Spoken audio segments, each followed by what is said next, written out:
देखो, मित्रद्रोह का दुष्परिणाम। दो मित्र थे। एक मित्र का नाम था धर्म बुद्धि और दूसरे मित्र का नाम था पाप बुद्धि। जब इन दोनों की कहानी को आप सुनेंगे तो आप लोगों को समझ में आ जाएगा कि मित्रता किससे करना चाहिए और मित्रता किससे नहीं करना चाहिए। भगवान के हर कथा से कुछ न कुछ ज्ञान मिलता है जिससे मनुष्य को आगे चलकर बहुत काम आता है। तो सुनो, एक गांव में दो मित्र रहते थे। एक मित्र का नाम था धर्म बुद्धि और दूसरे मित्र का नाम था पाप बुद्धि। जो धर्म बुद्धि था तो नाम भी था धर्म बुद्धि और कर्म भी सबके साथ करता था। धर्म के अनुसार काम, धर्म के अनुसार काम करता था। उसके पास ज्ञान भी था और धर्म बुद्धि अपने मित्र के साथ भी धर्म करता था, दया करता था। और जो पाप बुद्धि था तो उसका नाम भी था पाप बुद्धि और कर्म से भी पाप करता था। सबके साथ भी करता था और अपने मित्र के साथ भी पाप कर्म करता था। दोनों में पर जो पाप बुद्धि था वह मूर्ख था। अभी माता पिता का खाता था। जब पढ़ाई लिखाई छोड़ दिया तो भी काम नहीं जल्द करता था, काम चोर था। उसके पास देखो, जो काम चोर होते हैं ना, उसके पास धन भी नहीं रहता है, धनहीन था।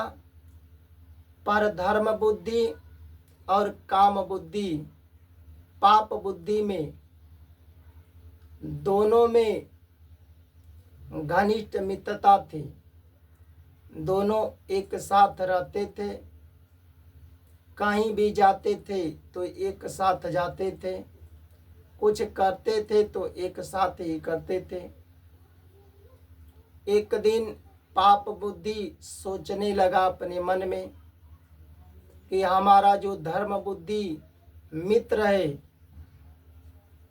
तो धर्म के अनुसार काम भी करता है, उसके पास ज्ञान भी है और दिमाग भी है। अगर इसको कहीं लेकर चले जाएंगे दूर कमाने के लिए तो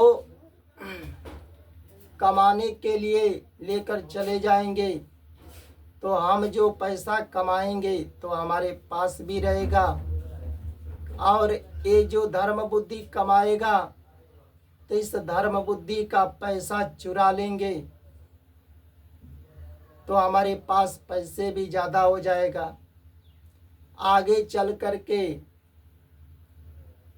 हम शादी करेंगे तो हमारी पत्नी में काम करेगा, बाल बच्चे होंगे तो बाल बच्चे में करेगा, हमें बुढ़ापे में काम आएगा।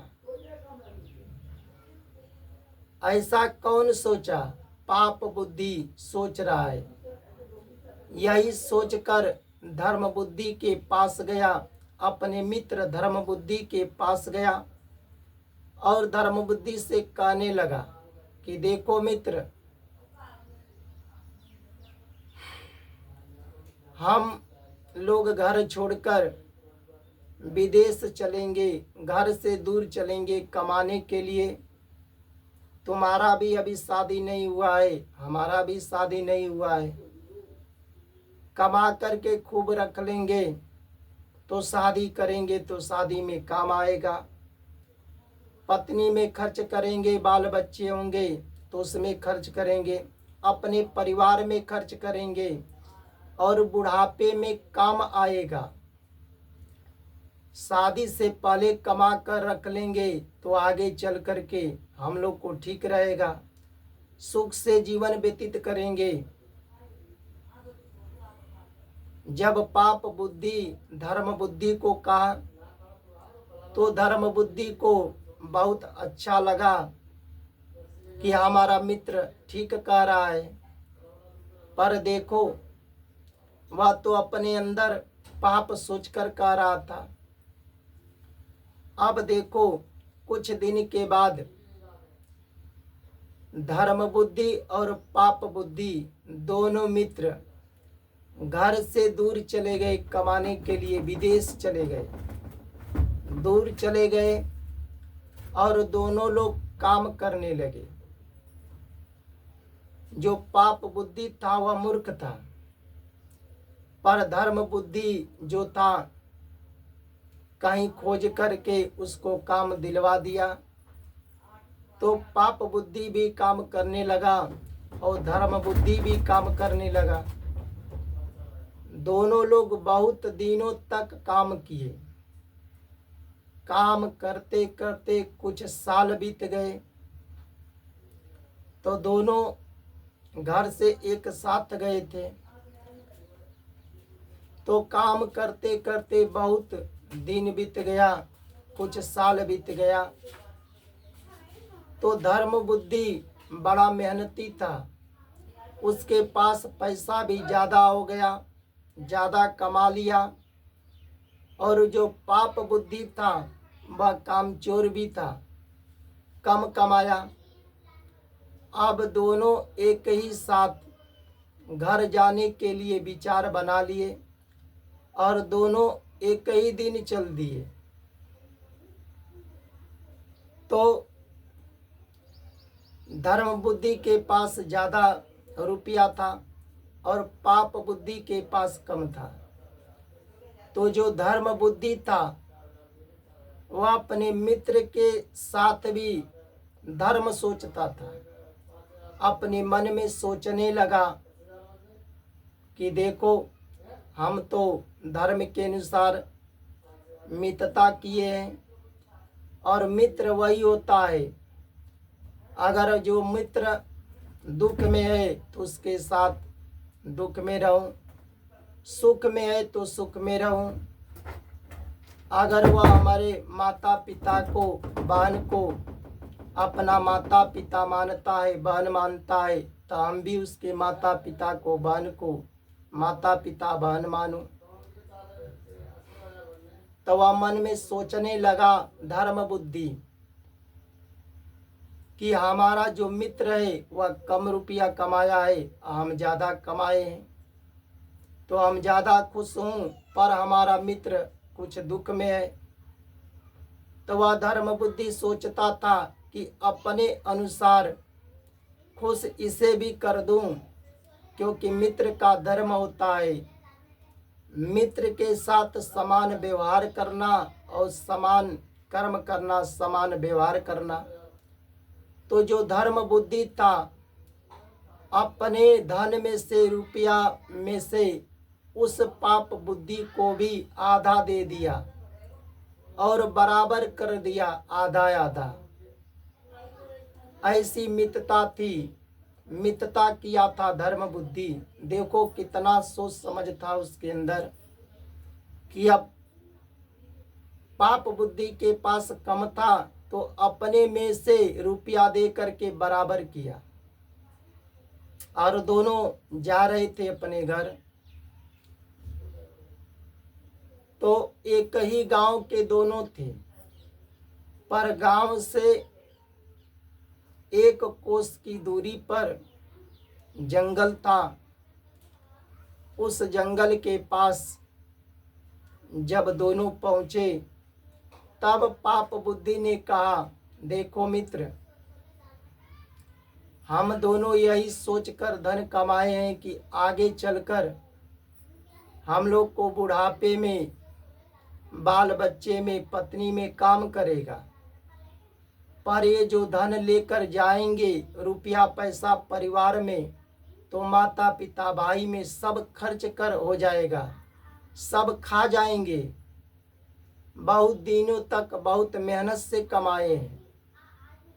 तो चलो जंगल में कहीं झाड़ी में गड्ढा खोद करके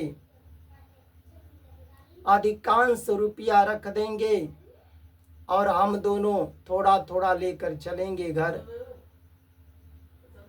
तो पैसा रख देंगे तो बचा रहेगा हम लोग का, आगे चलकर काम आएगा और ज़रूरत पड़ेगा तो थोड़ा थोड़ा लेकर चलेंगे। तो पाप बुद्धि की बात को सुनकर धर्म बुद्धि विचार करने लगा, सोचने लगा कि यह पाप बुद्धि तो ठीक ही कह रहा है। बहुत परिश्रम से, मेहनत से, बहुत दिनों से इतना धन कमाए हैं, आगे सोचकर आगे समय में काम आ जाएगा और घर ले जाएंगे तो इसी समय सब घर वाले खा जाएंगे, सब खर्च हो जाएगा। अब पाप बुद्धि की बात सुनकर धर्म बुद्धि भी उस जंगल में जहाँ झाड़ी था, ज़्यादा घनी था, वहीं पर गड्ढा खोदकर धर्म बुद्धि भी और पाप बुद्धि दोनों अपने रुपया को जमीन में गाड़ दिए और थोड़ा थोड़ा करके दोनों अपने घर लेकर गए। अब देखो, इधर दोनों तो लेकर गए, पर जो पाप बुद्धि था उसी रात को सारा रुपया अपना भी और अपने मित्र धर्म बुद्धि का सब चुरा करके गड्ढे खोद कर लेकर चला गया। उसी के लिए तो पाप बुद्धि रखवाया था। जब लेकर चला गया तो कुछ दिन बीता तो पाप बुद्धि ने कहा धर्म बुद्धि के पास जाकर कि देखो मित्र, हमारा परिवार लंबा है, माता पिता है, भाई है, बहन है, जितना हम रुपया लेकर आया था सब खर्च हो गया। अब ये तो रुपया जो लाए थे पास में वो तो खर्च हो गया। अब फिर हमको कुछ रुपये की ज़रूरत है खर्च चलाने के लिए, तो चलो जंगल से रुपया लाएंगे जहाँ पर गाड़ करके रखे हैं। अगर अकेला हम जाएंगे तो तुम कहोगे कि हमारा पैसा चुरा लिए हो, तो साथ में चलो। तब धर्म बुद्धि और पाप बुद्धि दोनों गए। वो तो पहले से पाप बुद्धि अपना भी और धर्म बुद्धि अपने मित्र का भी पैसा चुरा लिया था। जब गड्ढे के पास गया, खुदाई करके देखा तो पैसा था ही नहीं। वो तो सब पाप बुद्धि पहले से ही उसी रात को चुरा ले गया था। अब देखो, जो चोर होते हैं ना, सबसे पहले ज़्यादा चिल्लाते हैं, रोते हैं। अब पाप बुद्धि था, वह पहले ही चिल्लाने लगा, रोने लगा, छटपटाने लगा और धर्म बुद्धि से कहने लगा कि देखो, हम ही कहे थे कि गड्ढा खोदकर अधिकांश धन को रख देते हैं और थोड़ा थोड़ा लेकर चलते हैं। तो इस बात को सिर्फ तुम जानते हो धर्म बुद्धि, और दूसरा नहीं जानता है। तुमने ही धन चुराए हो, यह सारा धन तुमने ही चुराए हो रुपया। तो धर्म बुद्धि तो चोरी किया नहीं था। धर्म बुद्धि कहने लगा, अरे यार, तुम्हारे कहने से हम लोग विदेश गए कमाने के लिए और तुम रुपया भी कम कमाए और हम ज़्यादा कमाए। अपना मित्र सोच करके अपने रुपया से भी तुम्हें आधा कर दिए, दे दिए। घर भी नहीं ले जाने दिए और रास्ते में कहने लगे जंगल में कि घर वाले खा जाएंगे, तो गड्ढा खोद कर छिपा कर रख देंगे, आगे तक काम आएगा। तो तुम्हारे कहने से हम रुपया गड्ढे में अपना भी रख दिए अधिकांश। इस बात को तुम जानते हो तो तुमने ही चुराए होगे ना, हम तो लिया नहीं। अब धर्म बुद्धि और पाप बुद्धि दोनों में झगड़ा करने लगे, आपस में झगड़ने लगे। पाप बुद्धि कह रहा है कि तुम लिए और धर्म बुद्धि कह रहा है कि तुमने हमारा धन चुराए हो। अब दोनों आपस में झगड़ा कर रहे थे तो दोनों कहे कि चलो हम सब न्यायालय के पास चलेंगे दोनों, और जज साहब भी फैसला करेंगे कि कौन धन चुराया है। अब पाप बुद्धि और धर्म बुद्धि दोनों जज के पास गए और दोनों लोग अपना अपना बात बताए। अब इधर जज साहब सुनकर धर्म बुद्धि अपना बात बता रहा है कि हम दोनों विदेश में कमाने के लिए गए, हम ज़्यादा रुपया कमाए तो इससे भी कम कमाया था तो इसे भी दे दिया, कुछ बराबर किया, और इसके कहने से हम जंगल में गड्ढा खोद कर रख दिए तो ये धन चुराया है। तो पाप बुद्धि कह रहा है कि हमारा धन रुपया ये चुराया है। अब दोनों की बात सुन करके जज साहब कोई निर्णय नहीं कर पाए कि धर्म बुद्धि पैसा लिया है कि पाप बुद्धि लिया है। तब पाप बुद्धि ने कहा जज साहब से कि जज साहब तुम इसका निर्णय नहीं कर पाओगे। देखो जहाँ पर हम लोग रुपया गाड़े हैं वन में, तो चल के वन देवता से वन देवी से पूछेंगे तो इसका उत्तर बता देंगे। जैसे मनुष्य से बड़ा देवी देवता होते हैं, शक्ति भी होता है और सत्य भी उनके पास है, कर्म से भी देवी देवता बने हैं, तभी तो मनुष्य जा कर के मंदिरों में देवी का देवता का पूजा करते हैं। चलो उससे पूछेंगे और जरूर बता देंगे, हम इतना विश्वास करते हैं।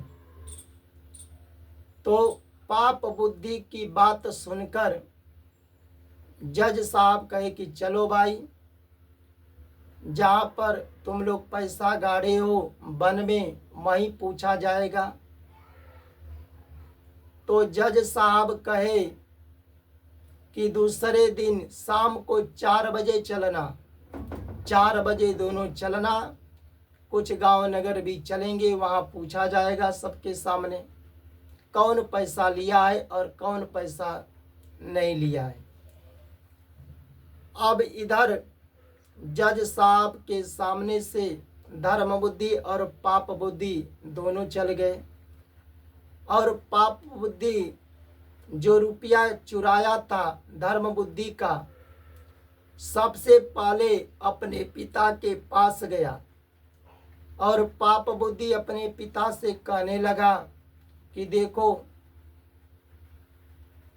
हम धर्म बुद्धि का सारा रुपया चुरा करके तुम लोग को खर्च कर दिया हूँ और खा रहे हो। आज कल शाम को 4 बजे जज साहब जंगल में जाएंगे और हम सब और पूछेंगे वन देवता से वन देवी से, तो कोई वन देवता और वन देवी बोलेंगे वहाँ कि कौन रुपया चुराया है। तब पाप बुद्धि कहा कि तुम चल करके जंगल में जहाँ पर बताएंगे वहीं पर छिप जाना, जज साहब के आने से पहले ही चलकर छिप जाना, और जब हम पूछेंगे, चाहे जज साहब पूछें चाहे कोई भी पूछेगा कि पाप बुद्धि और धर्म बुद्धि में कौन रुपया चुराया है, तब तुम बता देना कि धर्म बुद्धि रुपया चुराया है। और पाप बुद्धि यही अपने पिता को सिखा दिया, और जा करके पाप बुद्धि के पिता समी का वृक्ष था, कोटर था जंगल में, और वहीं पर छिपा दिया पाप बुद्धि।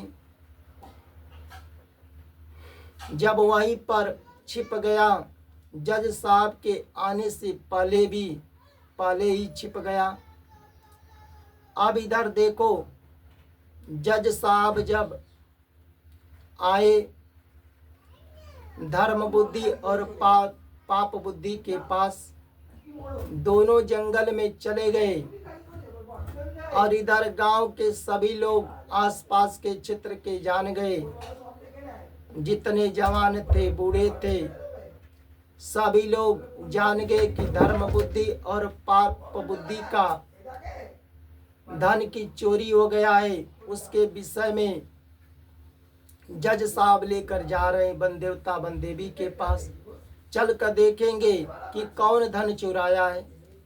तो गांव के बहुत लोग, अधिकांश लोग क्षेत्र के वन में गए,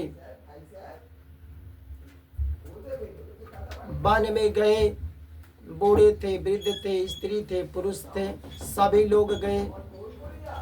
अब वहां जाने के बाद देखो, जज साहब ने कहे पाप बुद्धि से कि भाई देखो, तुम्हें बन देवता पर बन देवी पर बड़ा विश्वास है, तो कुछ कर दिखाओ।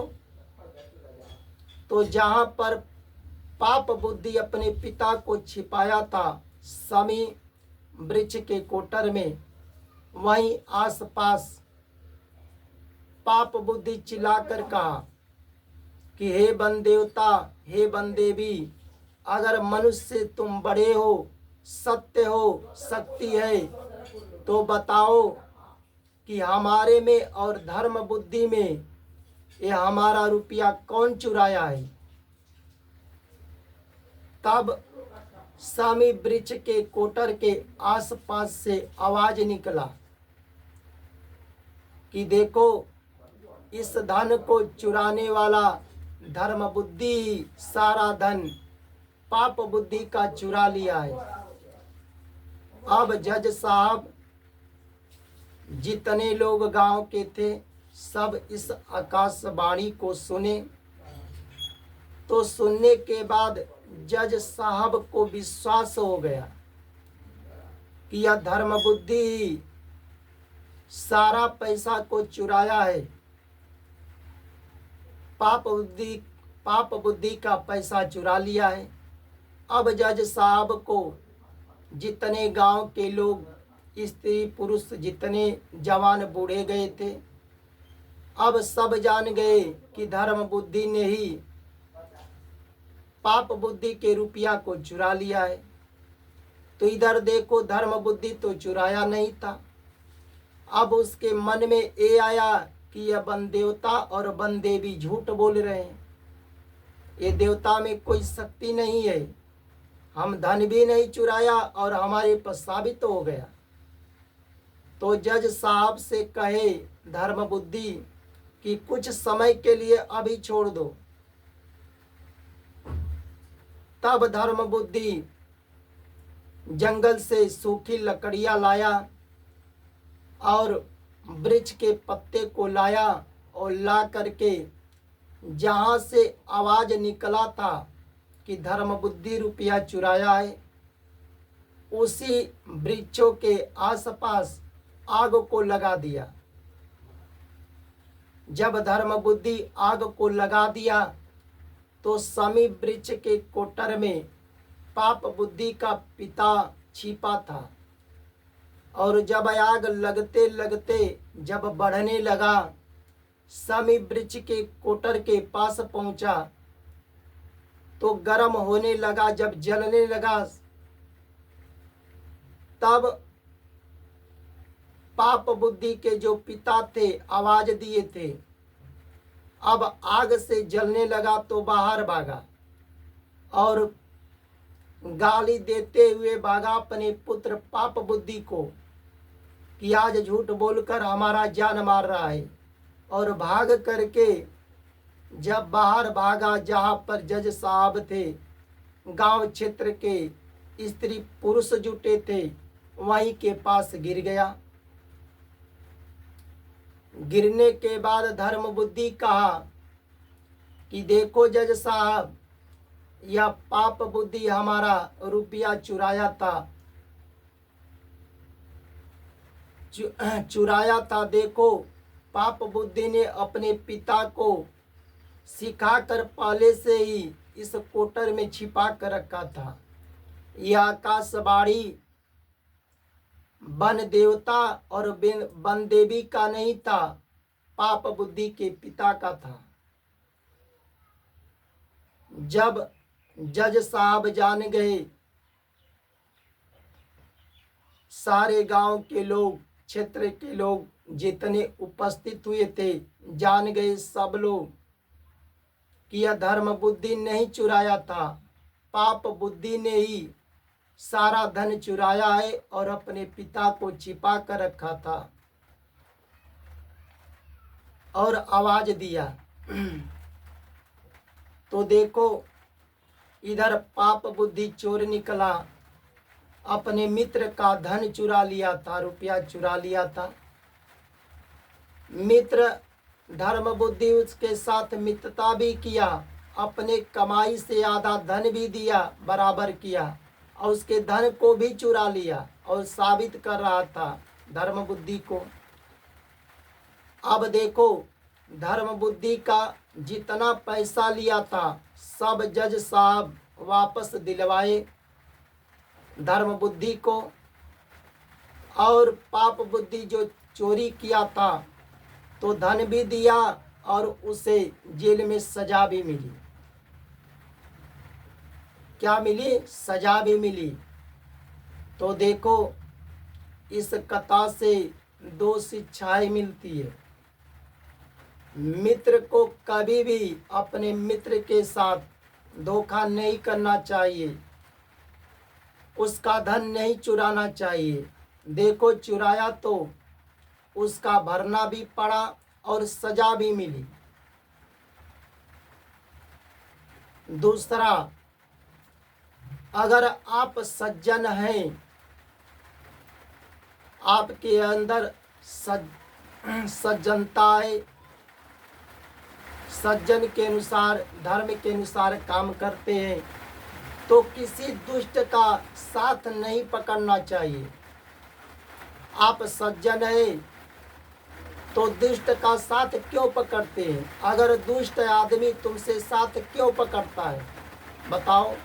आप जो अच्छे काम करते हैं, आपके अंदर सम्मान है, इज्जत है, अगर वह दुष्ट तुम्हारा साथ पकड़ेगा तो कुछ भी नहीं करेगा तो भी समाज क्या कहेगा? देखो एक सज्जन व्यक्ति है, सम्मान इज्जत है, एक दुष्ट का साथ पकड़े हैं तो इसी तरह तुम्हारा अथवा जाएगा, इज्जत जाएगा। और दूसरी बात, अगर दुष्ट तुम्हारे साथ साथ पकड़ेगा तो क्यों पकड़ेगा? जो तुम्हारा सम्मान इज्जत है तुम्हारा बुराई भी करेगा, इसलिए दुष्ट का साथ नहीं पकड़ना चाहिए।